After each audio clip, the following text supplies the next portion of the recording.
ముఖ్యమంత్రి శ్రీ రేవంత్ రెడ్డి గారి ప్రసంగం. రాజా బహదూర్ వెంకట్రామరెడ్డి గారి ప్రాంగణంలో పోలీస్ అకాడమీ డైరెక్టర్ అభిలాష బిస్ నాయకత్వంలో వారి శిక్షణ ఆధ్వర్యంలో ఈరోజు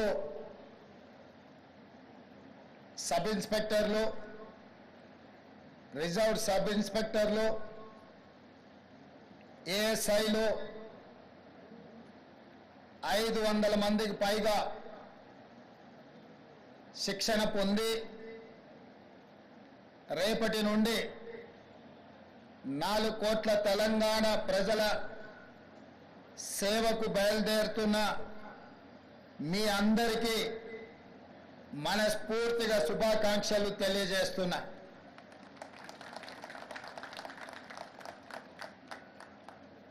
ఈరోజు ఈ సన్నివేశం మీతో పాటు నాకు కూడా ఒక మధుర జ్ఞాపకం. ఏ తెలంగాణ యువత ప్రాణత్యాగాలు చేసి తెలంగాణ రాష్ట్రాన్ని సాధించుకున్నారో, ఆ సాధించుకున్న రాష్ట్రంలో లక్షలాది మంది నిరుద్యోగ యువకులు ఉద్యోగ ఉపాధి అవకాశాలు సాధించుకున్న రాష్ట్రంలో తమకు తప్పకుండా అవకాశాలు వస్తాయని భావిస్తున్న సందర్భంలో దాదాపుగా 9 సంవత్సరాలు అనుకున్న ఆకాంక్షలు నెరవేరక ప్రజలలో, ముఖ్యంగా తెలంగాణ ఉద్యమకారులలో, తెలంగాణ విద్యార్థులలో పెల్లుబికిన అసంతృప్తి డిసెంబర్ 3, 2023 నాడు ప్రజాపాలన తెలంగాణ రాష్ట్రంలో ఆవిర్భవించింది. ఆ ప్రజాపాలన ప్రజలకు అందుబాటులో ఉండి ప్రజల అవసరాలను తీరుస్తూ, ప్రజల యొక్క ఆవేదన వింటూ, ఆలోచనలు పంచుకుంటూ ఈ తెలంగాణ రాష్ట్రాన్ని పునర్నిర్మించుకోవాలన్న ఆలోచనతోటి ప్రభుత్వం ఏర్పాటు చేసిన 90 రోజులలో 30,000 పైచిలకు నిరుద్యోగ యువకులకు ఉద్యోగ అవకాశాలు ఏ ప్రాంగణంలో అయితే మేము ప్రమాణ స్వీకారం చేసినామో అదే ఎల్బీ స్టేడియం ప్రాంగణంలో 30,000 మంది తెలంగాణ నిరుద్యోగ యువకులకు ఉద్యోగ పత్రాలు అందించి మీరెన్నుకున్న ప్రభుత్వం మీ సేవలో నిమగ్నమై ఉంటుంది అని చెప్పి మీకందరికీ విశ్వాసం కల్పించే ప్రయత్నం చేసినాం. ఇదే కాదు, ఈ 30,000 ఉద్యోగ నియామకాల పత్రాలు అందించడమే కాకుండా గ్రూప్ 1 కావచ్చు, గ్రూప్ 2 కావచ్చు, గ్రూప్ 3 కావచ్చు, డిఎస్సి కావచ్చు, పారామెడికల్ సిబ్బంది కావచ్చు, ఇంకొక 35,000 ఉద్యోగ నోటిఫికేషన్లు ఇచ్చి ఈ సంవత్సరం పూర్తయ్యే లోపల వాళ్ళందరూ కూడా నిరుద్యోగ సమస్య తీర్చి ఉద్యోగ నియామక పత్రాలు ఇవ్వాలి అని ప్రజాపాలన మా ప్రభుత్వం తీవ్రంగా కృషి చేస్తుంది. ఒకనాడు తెలంగాణ పబ్లిక్ సర్వీస్ కమిషన్ అంటే ప్రశ్నాపత్రాలు పరీక్షా కేంద్రాలలో ఉండకుండా జిరాక్స్ సెంటర్లలో ఎక్కడ పడితే అక్కడ విచ్చలవిడిగా అమ్ముకుంటుంటే పరీక్షలు రాసిన లక్షలాది మంది నిరుద్యోగ యువకులు ఆందోళనకు గురై ఆందోళన బాట పడుతున్న సందర్భంలో తెలంగాణ పబ్లిక్ సర్వీస్ కమిషన్ని సంపూర్ణంగా ప్రక్షాళన చేసి ఎలాంటి అనుమానాలకు, ఎలాంటి తప్పిదాలకు అవకాశం లేకుండా పబ్లిక్ సర్వీస్ కమిషన్ ని కొత్తగా నియమించి ఆ నియామకాల ద్వారా నిరుద్యోగ యువకులకు ఉద్యోగ నియామకాలు అందించాలన్న ఆలోచన మా ప్రభుత్వం చేస్తున్నది. అందుకే ఈరోజు పబ్లిక్ సర్వీస్ కమిషన్ నిర్వహిస్తున్న ఏ పరీక్షల మీద లక్షలాది మంది నిరుద్యోగ యువకులకు ఎలాంటి అనుమానాలు లేవు. గత 9 సంవత్సరాలు ఉద్యోగ నియామకాల కోసం నోటిఫికేషన్లు ఇవ్వమని కదం దొక్కిన విద్యార్థులు ఈనాడు మన ప్రభుత్వం వెంటనే ఇస్తున్న ఉద్యోగ నోటిఫికేషన్లను మళ్ళీ కొంతకాలం వాయిదా ఇవ్వండి, అన్ని నోటిఫికేషన్లు ఒకేసారి వస్తే మేము పరీక్షలు రాయడం కష్టమవుతుంది, మాకు అన్ని పరీక్షలు హాజరు కావాలి, ఒక దాంట్లో కాకపోతే ఇంకొక దాంట్లో అయినా మాకు ఉద్యోగ అవకాశాలు వస్తాయి అని చెప్పి వాళ్ళందరూ మా ప్రభుత్వానికి విజ్ఞప్తి చేసింది. అందుకే గ్రూప్ 2 పరీక్షల్ని వాయిదా వేసి మీకు అనుకూలమైన నిర్ణయం తీసుకోవడం జరిగింది. ఆనాడు ఉద్యోగ అవకాశాల కోసం కదం దొక్కిన మీరు ఈనాడు నోటిఫికేషన్లు ఇవ్వడంతో శిక్షణ తరగతులలో మీరు నిమగ్నమై చదువుకుంటున్నారు. అందుకే ఈరోజు తెలంగాణలో నిరుద్యోగ యువకులు ఉత్సాహంతో ఈ ప్రభుత్వం మాకు ఉద్యోగాలు ఇస్తుందన్న ఆలోచనతోనే పరీక్షలకు తయారవుతున్నారు. ఈ నేపథ్యంలో తెలంగాణ రాష్ట్రం నూతనంగా ఏర్పడ్డ రాష్ట్రం అభివృద్ధే కాదు, కొన్ని అవలక్షణాలను వ్యసనాలకు బానిసలైన కొంతమంది వ్యక్తులు స్వార్థ ప్రయోజనం కోసం తెలంగాణలో డ్రగ్స్ కానీ గంజాయి కానీ సైబర్ క్రైమ్ నేరాలకు కొంతమంది పాల్పడుతున్నారు. ఇట్లాంటి ప్రత్యేకమైన సందర్భంలో దాదాపుగా 540కి పైగా ఎస్ఐలు ఏఎస్ఐలు ఈరోజు తెలంగాణ సమాజానికి సేవలు అందించడానికి మీరు ముందుకు వస్తున్నారు. అందుకే ఈరోజు మీ పరేడ్ చూసిన ముఖ్యంగా పల్లి భాగ్యశ్రీ మీ పరేడ్ కమాండర్గా ఈరోజు ప్రదర్శించిన నైపుణ్యం మీ అందరిని చూసిన తర్వాత నాకు సంపూర్ణమైన విశ్వాసం కలిగింది. రేపటి నుండి మీరు తెలంగాణ రాష్ట్రంలో డ్రగ్స్ మీద గంజాయి మీద సైబర్ నేరాల మీద ఉక్కు పాదం మోపి తెలంగాణ రాష్ట్రంలో గంజాయికి డ్రగ్స్ కు స్థానం లేదు, అట్లాంటి కార్యక్రమాలకు ఎవరైనా పాల్పడితే వాళ్ళని ఎవరిని క్షమించము అనే విధంగా మీరు ముందుకు నడుస్తారని మాకు సంపూర్ణమైన విశ్వాసం కలిగింది. మిత్రులారా, ఇది ఉద్యోగం కాదు, ఇది ఉద్యోగ భద్రత కాదు మీకున్నది. తెలంగాణ రాష్ట్రంలో ముఖ్యంగా పోలీసు విభాగంలో చేరే ప్రతి యువకుడికి ఇది ఒక భావోద్వేగం. ఇది ఉద్యోగ బాధ్యత కాదు, ఇది ఒక భావోద్వేగం. ఈ రాష్ట్రాన్ని మనం వందలాది మంది మీలాంటి నిరుద్యోగ యువకులు ఉద్యమకారులు ప్రాణ త్యాగాలు చేసి తెలంగాణ రాష్ట్రాన్ని సాధించుకున్నాం. ఈ సాధించుకున్న రాష్ట్రంలో వ్యసనాలకు తావు ఉండకూడదు, గంజాయి డ్రగ్స్ సైబర్ నేరాలకు ఎక్కడ కూడా అవకాశం ఉండకూడదు. ఈ తెలంగాణ రాష్ట్రం మనది. 4 కోట్ల తెలంగాణ ప్రజలు మన కుటుంబ సభ్యులు.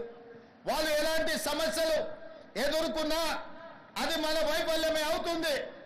మన మీద సంపూర్ణమైన విశ్వాసం పెట్టుకొని ప్రజాప్రతినిధులతో పాటు 24 గంటలు ప్రజలకు అందుబాటులో ఉండి ప్రజలకు అవసరమైన అందించే సేవలు పోలీసులే. పోలీసులకు సమయం లేదు, సందర్భం లేదు.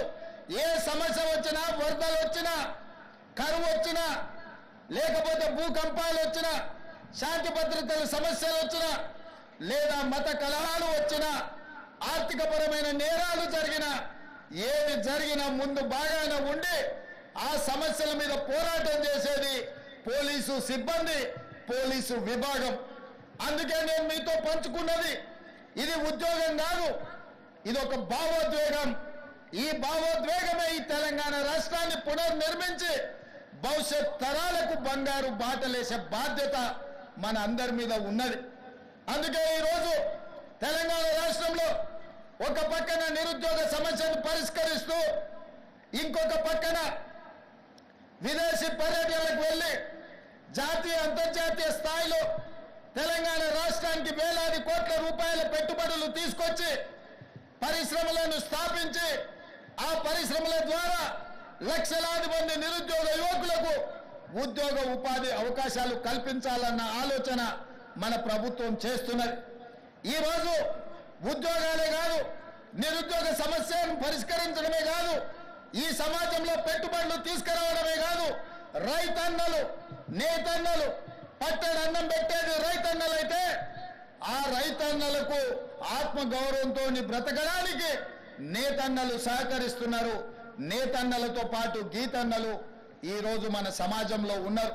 కుల వృత్తులు చేతి వృత్తులను బలోపేతం చేస్తూ ఆ వృత్తులను ఆదుకుంటూ ఈనాడు తెలంగాణ రాష్ట్రంలో 8 నెలల్లోనే సరిగ్గా 27 రోజుల్లో 18,000 కోట్ల రూపాయలు రైతు రుణమాఫీ చేసి 22,22,687 మంది రైతుల ఖాతాలో 18,000 కోట్ల రూపాయలు వేసిన చరిత్ర ఈ దేశంలోనే మొట్టమొదటిది.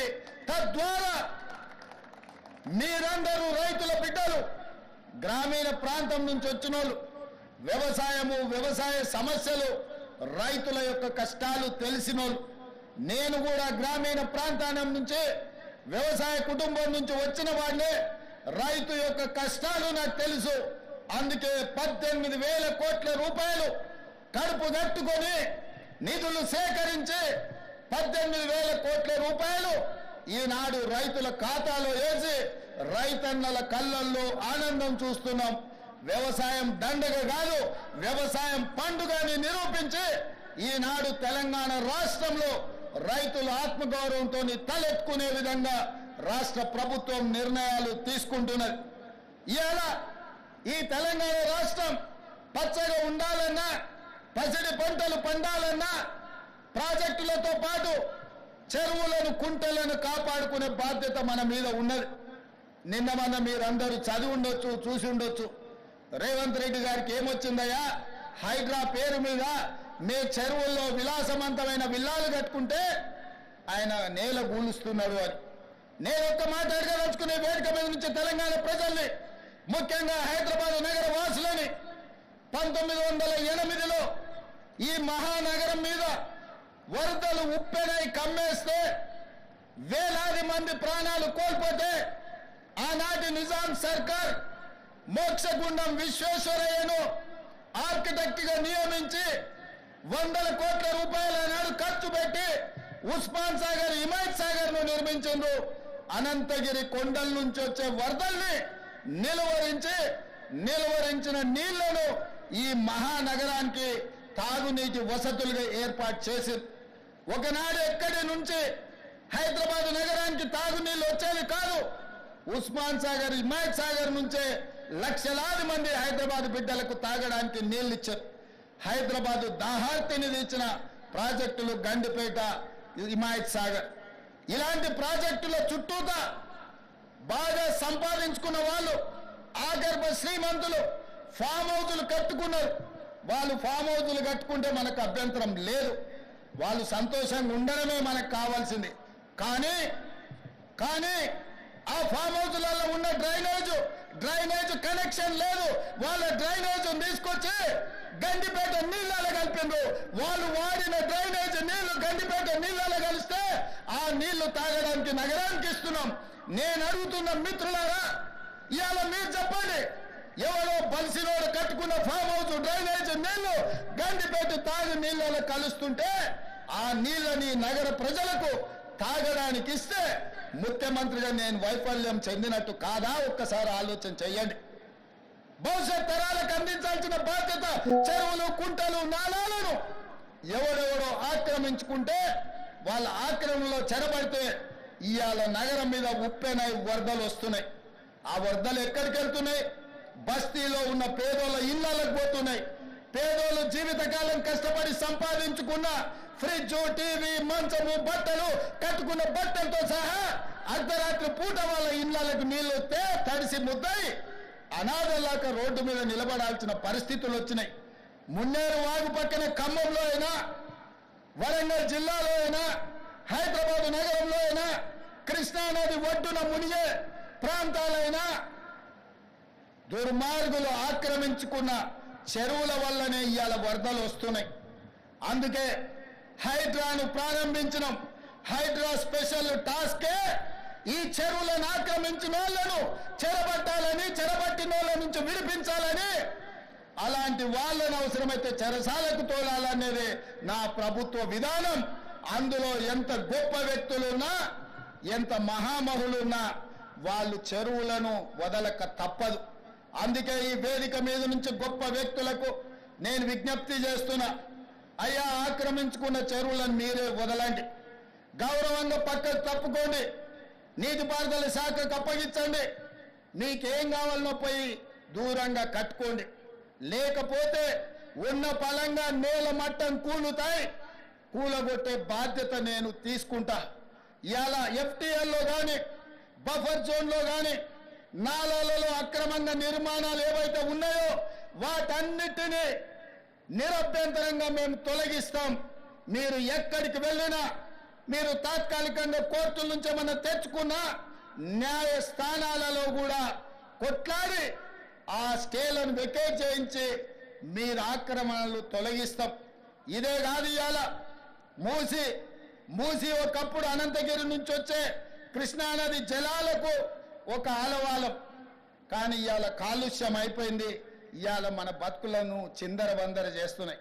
నల్గొండ జిల్లా రైతులు ఇవాళ ఏడుస్తున్నారు. హైదరాబాదు నగరంలో నుంచి వచ్చిన కాలుష్యం నల్గొండ ప్రజలకు చేరుతుంది. అక్కడ పంటలు కూడా విషమయమైపోయినాయి. మా కోమటిరెడ్డి వెంకటరెడ్డి గారు పదే పదే నా దృష్టికి తీసుకొచ్చి నల్గొండకు వస్తున్న కాలుష్యాన్ని నియంత్రించండి, మూసిని ప్రక్షాళన చెయ్యండి అని. అందుకే కేంద్ర ప్రభుత్వ సహకారంతో మూసి ఆక్రమణలు తొలగించి మూసిని ప్రక్షాళన చేసి ఒక అద్భుతమైన మూసి రివర్ డెవలప్మెంట్ ఫ్రంట్ ను అభివృద్ధి చేసి పేదవాళ్ళకు అక్కడ వ్యాపారాలు చేసుకోవడానికి అవసరమైన అవకాశాలు కల్పిస్తాం. మరి ఇవాళ మూసి పరివాహక ప్రాంతంలో పేదలు ఆక్రమించుకొని ఉన్నారు. జిల్లాల నుంచి వచ్చి ఇల్లు కట్టుకొని ఉన్నారు. రూపాయి కూడబెట్టి గుడిసెలేసుకొని బ్రతుకుతున్నారు. వాళ్ళ పట్ల మానవత్వంతో వ్యవహరిస్తుంది ప్రభుత్వం. మూసి నాలలో ఉన్న శాశ్వత నివాసదారులు ఎవరైతే ఉన్నారో వాళ్ళందరికీ డబుల్ బెడ్రూమ్ ఇల్లు ఇచ్చే బాధ్యత ఈ రాష్ట్ర ప్రభుత్వం తీసుకుంటుంది. దాదాపుగా 11,000 మంది అక్కడ ఇల్లు ఉన్నాయి. ప్రతి వాడికి 11 కాదు, అవసరమైతే 12,000 మంది అయినా ప్రతి వాడికి డబుల్ బెడ్రూమ్ ఇల్లు ఇచ్చి వాళ్ళని ఆత్మగౌరవంతో బ్రతకటట్టు ఈ ప్రభుత్వం పునరావాసం కల్పిస్తుంది. అట్లాంటి కార్యక్రమాలలో ఇవాళ శిక్షణ పొందిన ఈ ఎస్ఐలు ప్రజల సహకారం కోసం మీరు బాధ్యత తీసుకోవాలి. అదేవిధంగా ఎక్కడైతే ఆక్రమించుకున్నారో మూసీలు, ఎఫ్టీఎల్, బఫర్ జోన్, నాలాలో ఉన్న వాళ్ళు తొలగించండి. ప్రభుత్వ భూముల్లో లేకపోతే ప్రైవేట్ భూముల్లో అనుమతి లేకుండా కట్టుకున్న వాళ్లకు వాళ్ళని ఏదైనా రెగ్యులరైజ్ చేయడానికి స్కీమ్ ఉంది. కానీ ఎఫ్టీఎల్, బఫర్ జోన్, నాలాల వాటికి రెగ్యులరైజేషన్ స్కీమ్ లేదు. ఇవాళ కాకపోతే రేపైనా వాటిని తప్పకుండా తొలగిస్తాం. వాళ్ళ పట్ల కఠినంగా వ్యవహరిస్తాం.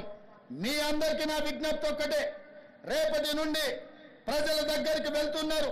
తెలంగాణ ప్రజలకు విశ్వాసం, నమ్మకం కలిగించండి. మన రాష్ట్రంలో గంజాయి మాట ఎత్తాలన్నా, డ్రగ్స్ గురించి ఆలోచన చేయాలన్నా, సైబర్ నేరాలను నియంత్రించాలన్నా, చెరువులు, నాలాలు చెరబట్టిన వాళ్లను మోకాళ్ళలో వణుకు పుట్టాలి, వెన్నులో చలి జ్వరము రావాలి. ఆ విధంగా మీరు ఈ తెలంగాణ సమాజానికి సేవలు చేయవలసిన అవసరం ఉన్నది. నేను మిమ్మల్ని అడుగుతున్న ఒకే ఒక్క మాట, మీరు ఈ బాధ్యత తీసుకోండి. ఇది మన తెలంగాణ, మన తెలంగాణను రక్షించుకునే బాధ్యత మన మీద ఉన్నది. నేను వేరు, మీరు వేరు కాదు. వాళ్ళు నేరగాళ్ళు, ఆ నేరగాళ్లను పట్టుకొని అడ్డు తొలగించే బాధ్యత మీది, నాది. ఈ వేదిక మీద ఉన్న పెద్ద అధికారులది. పెద్ద అధికారులు మేము ఆదేశాలు ఇస్తాం, కింద అమలు చేయాల్సిన బాధ్యత మాత్రం మీదే. అందుకే ఈనాడు ట్రైనింగ్ నుంచి శిక్షణ పొంది 9-10 నెలలు శిక్షణ పొందిన మీరందరూ తెలంగాణ సమాజానికి సేవలు అందించబోతున్నారు. తెలంగాణ ప్రజలకు విశ్వాసం కల్పించండి. ఇది ఉద్యోగం కాదు, ఇది భావోద్వేగం. ఈ తెలంగాణను కాపాడుకుంటాం. ఈ తెలంగాణని కాపాడడానికే మేము ఈ కాకి డ్రెస్సును ధరించినమని వాళ్ళకు విశ్వాసం కల్పించండి. ఇదే కాకుండా చివరగా నేను కొత్తగూడెం శ్రీనివాస్ రెడ్డి గారికి గతంలో చెప్పిన విజిలెన్స్ అండ్ ఎన్ఫోర్స్మెంట్ డైరెక్టర్ ఈరోజు వారి బాధ్యత ఉన్నారు. ఎట్లయితే సైన్యంలో పనిచేసే సైనికులకు సైనిక్ స్కూల్ ఉందో, తెలంగాణ రాష్ట్రంలో పోలీస్ డిపార్ట్మెంట్ లో పనిచేస్తున్న హోంగార్డు నుంచి డీజీపీ వరకు సైనికులకు ఎట్లయితే సైనిక్ స్కూల్ ఉందో, పోలీసులకు కూడా ప్రత్యేకంగా ఒక రెసిడెన్షియల్ పోలీస్ స్కూల్ మొదలుపెట్టి 50 ఎకరాలల్లా అద్భుతంగా ఈ దేశంలోనే అత్యంత నాణ్యమైన విద్యను అందించే బాధ్యత తెలంగాణ రాష్ట్ర ప్రభుత్వం తీసుకుంటుంది. ఒకటి హైదరాబాద్ లో ఈ పక్కల్లే గ్రేహాండ్స్ ఉన్నది. నిన్న మన భూ కబ్జాదారులు 150 ఎకరాలు ఆక్రమించుకోవాలని ఆలోచన చేసిండ్రు. అందులో 50 ఎకరాల స్థలాన్ని ఇక్కడ రెండవ స్కూల్ వరంగల్లో 50 ఎకరాలు కేటాయించి మీ అందరికీ 6th క్లాస్ నుంచి పీజీ వరకు డాక్టర్లు ఇంజనీర్లు కూడా చదువుకోవడానికి పోలీసుల పిల్లల కోసం 100% ఉచిత విద్యను అందించడానికి మా ప్రభుత్వం కట్టుబడి ఉన్నది. పోలీసు కుటుంబం నుంచి వచ్చిన నేను పోలీసుల బాధలు తెలుసు. వాళ్ళ పిల్లల విద్య విషయంలో నాకు సంపూర్ణమైన అవగాహన ఉన్నది. అందుకే ఈనాడు ఈ వేదిక మీద నుంచి డీజీపీ గారికి నేను ఆదేశాలు ఇస్తున్నా. ఈ కార్యక్రమం తర్వాత శ్రీనివాస్ రెడ్డి గారిని పిలిచి మాట్లాడి పోలీస్ స్కూల్ ఏర్పాటు చేయడానికి అవసరమైన ఫైల్ ప్రిపేర్ చేయండి. 50 ఎకరాల స్థలాన్ని కేటాయించడానికి అవసరమైన చర్యలన్నీ తీసుకోండి. రాబోయే 2 ఏళ్లలో ఇక్కడ పోలీస్ స్కూల్ ఉండాలి. హోంగార్డు నుంచి డీజీపీ వరకు ఏ హోదా అయినా మీ పిల్లలు చదువుకోవాలంటే అందరూ ఒకే దగ్గర చదువుకోవాలి, ఒకే దగ్గర ఉండాలి, ఒకే దగ్గర తినాలి, ఒకే దగ్గర పడుకోవాలి. అప్పుడే ఈ అంతరాలు తగ్గుతాయి. మీ పిల్లలు సుశిక్షితులైన భారతీయులుగా మారుతారు. అందుకే మిత్రులారా, పోలీసుల యోగక్షేమాలు, పోలీసుల యొక్క సమస్యల్ని తీర్చే బాధ్యత నాది. మీరు నిశ్చింతగా ఉండండి. డిపార్ట్మెంట్ లో ఉన్న ప్రతి సమస్యను ఒక్కొక్కటిగా పరిష్కరించి మీకు ఒక మంచి గౌరవాన్ని పెంచే విధంగా, మీ సమస్యల్ని పరిష్కరించే విధంగా ఈ ప్రభుత్వం పనిచేస్తుంది. మీరు తెలంగాణ సమాజానికి నాణ్యమైన సేవలు అందించండి. పోలీసు గౌరవాన్ని పెంచండి. పోలీస్ అంటే సమాజంలో చేతులెత్తి నమస్కరించే విధంగా మన వ్యవహార శైలి ఉండాలి, మన నిర్ణయాలు ఉండాలి. మధ్యలో అక్కడక్కడ టీవీలలో సినిమాలలో చెప్తుంటారు ఫ్రెండ్లీ పోలీసింగ్ ఉండాలని. నేను కూడా ఒప్పుకుంటా ఫ్రెండ్లీ పోలీసింగ్ ఉండాలని. ఫ్రెండ్లీ పోలీసింగ్ ఎవరితోని? క్రిమినల్స్తో ఫ్రెండ్లీ పోలీసింగ్ కాదు. బాధితులతోని, సమస్యల మీద కష్టాలలో కన్నీళ్లతో పోలీస్ స్టేషన్లకు వచ్చిన వాళ్ళతోని ఫ్రెండ్లీ పోలీసింగ్ ఉండాలి తప్ప క్రిమినల్స్ తోని కాదు. క్రిమినల్స్ పట్ల కఠినంగా వ్యవహరించండి, బాధితుల పట్ల కారుణ్యంతో వ్యవహరించండి. కాస్మెటిక్ పోలీసింగ్ కాదు, కాంక్రీట్ పోలీసింగ్ ని చేయండి. కాస్మెటిక్ పోలీసింగ్ తోని సమస్యలు పరిష్కారం కావు. కాంక్రీట్ పోలీసింగ్ చేయండి. శాంతి భద్రతలను కాపాడండి. శాంతి భద్రతలు ఉన్నప్పుడే ఈ రాష్ట్రంలో పెట్టుబడులు వస్తాయి. పెట్టుబడులు వస్తేనే నిరుద్యోగ యువతి యువకులకు ఉద్యోగ ఉపాధి అవకాశాలు వస్తాయి. తెలంగాణ రాష్ట్రమే ఈ దేశానికి ఒక మోడల్ గా కావాలి. నిన్న సైబర్ నేరాలలో దేశంలోనే ఒక ఆదర్శంగా తెలంగాణ రాష్ట్రం ఉందని కేంద్ర హోంశాఖ మంత్రి అమిత్ షా గారు తెలంగాణ రాష్ట్రానికి రివార్డ్ ఇవ్వడం జరిగింది.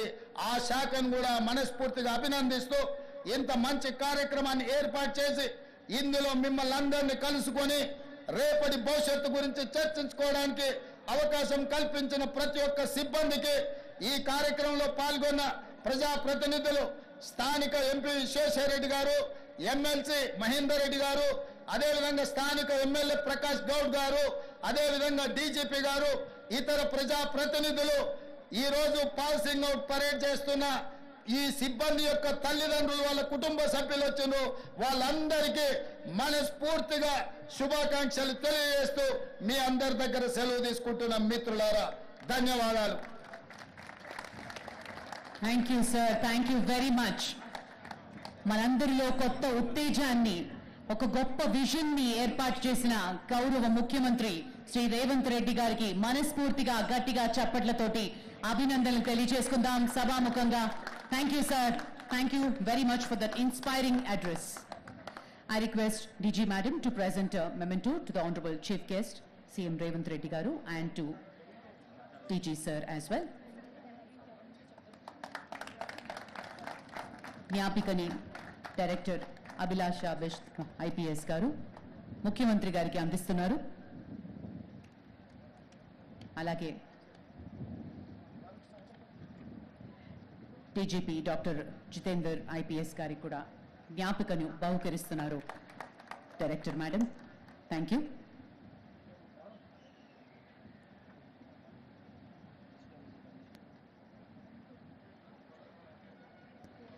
Parade commander seeks permission for parade Nishkraman.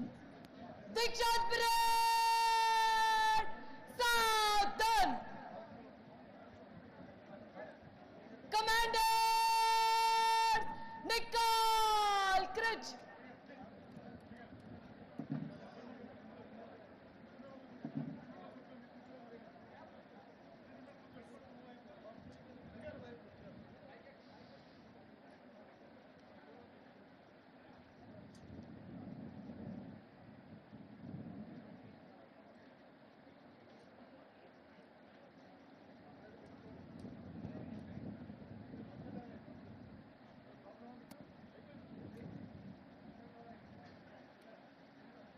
दीक्षांत परेड निष्क्रमण करने की आज्ञा प्रदान करे श्रीमान.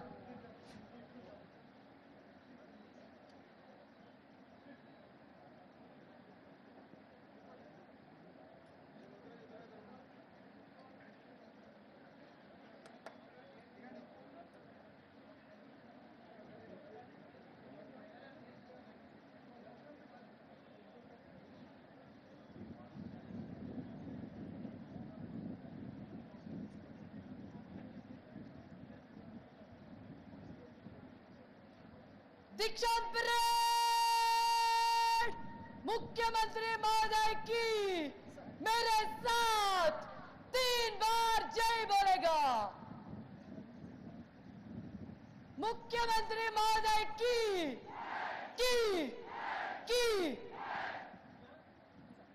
कमांडर्स वापस क्रिच.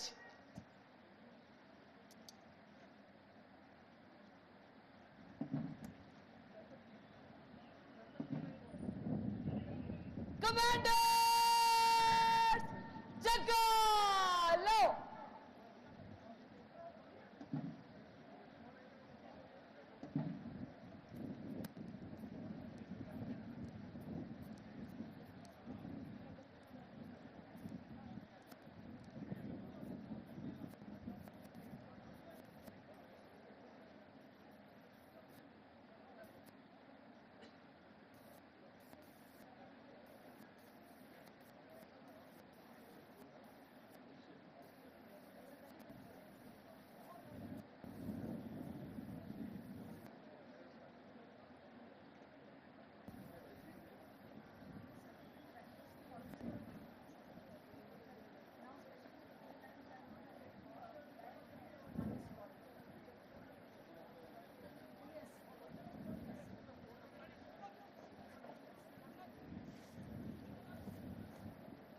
Dikshan parade!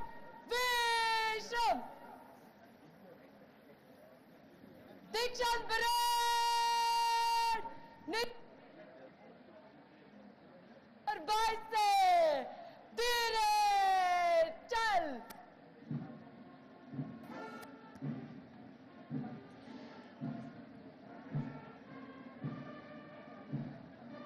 నూతన సబ్ ఇన్స్పెక్టర్స్ మరియు ఉప సబ్ ఇన్స్పెక్టర్స్ అందరూ కవాతు మైదానం నుండి ఒకరితో ఒకరు కలిసి కాలు కాలు కలిపి లయబద్ధంగా నెమ్మదిగా బయటికి వెళుతున్న క్షణం.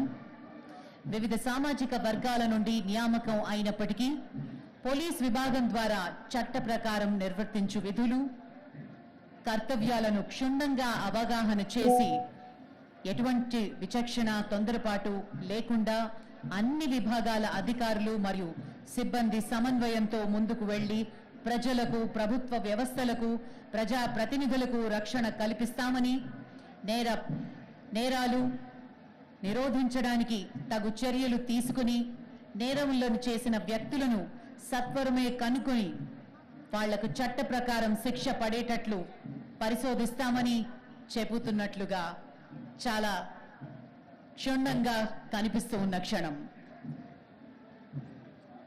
పోలీస్ అకాడమీలో సామాన్యులుగా అడుగుపెట్టిన మీరు ఈరోజు ఒక పరిపూర్ణ పోలీస్ అధికారులుగా చట్ట పరిధిలో ప్రజలకు సేవ చేయుటకు కవాతు మైదానం నుండి మొదటి అడుగు బయటికి వేస్తున్నారు. A huge round of applause, ladies and gentlemen. ఇది చరిత్రలో సువర్ణాక్షరాలతో లిఖించదగ్గ క్షణం. శిక్షణకు కావాల్సిన ఫోరెన్సిక్ సైన్స్ ప్రయోగశాల ఎప్పటికప్పుడు సంచాలకులు గారి సూచనల ప్రకారం అభివృద్ధి పరిచి అందుబాటులో ఉంచి శిక్షణార్థులకు నేరానికి సంబంధించిన సాక్ష్యాలను, వస్తువులను నేరస్తుల నుండి సేకరించడానికి అనుభవపూర్వకమైన నైపుణ్యాలను, మెళకువలను నేర్పిన డాక్టర్ ధనజ ఫోరెన్సిక్ సైన్స్ సహాయ సంచాలకులు వారికి అకాడమీ కంప్యూటర్ ప్రయోగశాల అందుబాటులోకి ఉంచి శిక్షణార్థులకు computer basics, cyber crimes, forensic applications గురించి తగు శిక్షణ ఇవ్వడానికి తోడ్పడిన Shri K Balaiah assistant commander గారికి, ప్రగతి రతన్ శ్రీనివాస్ గారికి అకాడమీ సంచాలకుల గారి తరఫున అభినందనలు. పాసింగ్ అవుట్ పరేడ్ చేసి కుటుంబ సభ్యులను ఆప్యాయంగా కలుసుకుంటున్నారు మన నూతన సబ్ ఇన్స్పెక్టర్స్ మరియు ఉప సబ్ ఇన్స్పెక్టర్స్.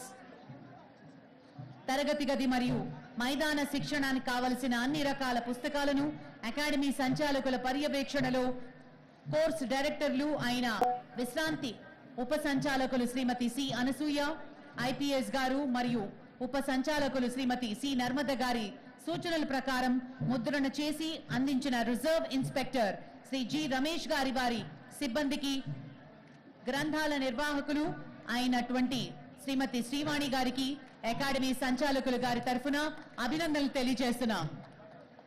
తరగతి గది శిక్షణ కావలసిన గదులను ఎప్పటికప్పుడు శుభ్రంగా ఉపకరణాలతోటి సహా అందుబాటులో ఉంచి శిక్షణకు కావలసిన కమ్యూనికేషన్ ఇన్స్పెక్టర్ గారు కె ప్రకాష్ గారు మరియు వారి సిబ్బందికి అకాడమీ సంచాలకుల తరఫు నుంచి అభినందనలు.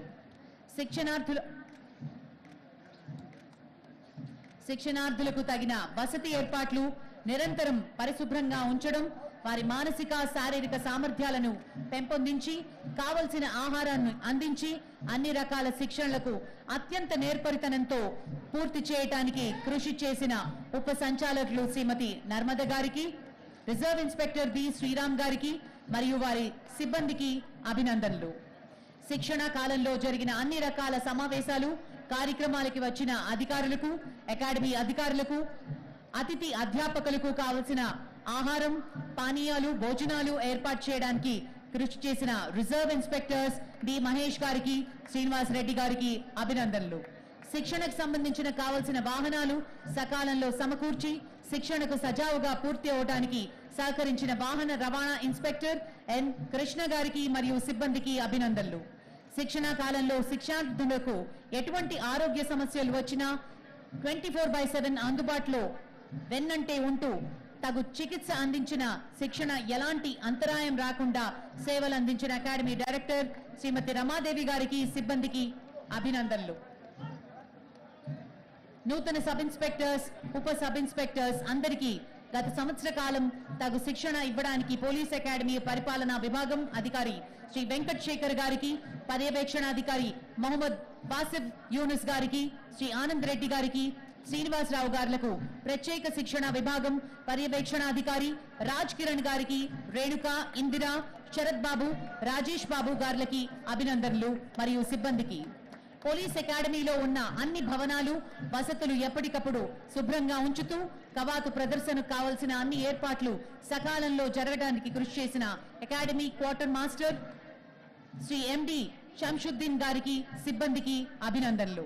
అకాడమీ భద్రతను సంబంధించిన అంశాలను అన్ని వేళలా పర్యవేక్షిస్తూ అకాడమీ భద్రతకు కృషి చేస్తున్న మరియు అకాడమీ అనుసంధాన అధికారిగా వ్యవహరిస్తున్న reserve inspector Shri G Srinivas గారికి బృందానికి అభినందనలు. అకాడమీ ఆయుధాలను గదిని తగు జాగ్రత్తలు నిర్వహిస్తూ శిక్షణార్థులకు సకాలంలో అందజేసి వారి శిక్షణకు సహకరించిన Shri R Srinivas Reddy reserve inspector గారికి, రిజర్వ్ సబ్ ఇన్స్పెక్టర్ అంజిరెడ్డి గారికి మరియు వారి సిబ్బందికి, సపోర్ట్ చేసినటువంటి టీ స్టోట్ ను నిర్వహించిన చైతన్య గౌడ్ రిజర్వ్ ఇన్స్పెక్టర్ గారికి, ఏఆర్ఎస్ఐ నరసింహుల గారికి మరియు సిబ్బందికి, స్విమ్మింగ్ పూల్ పరిశుభ్రంగా ఉంచడం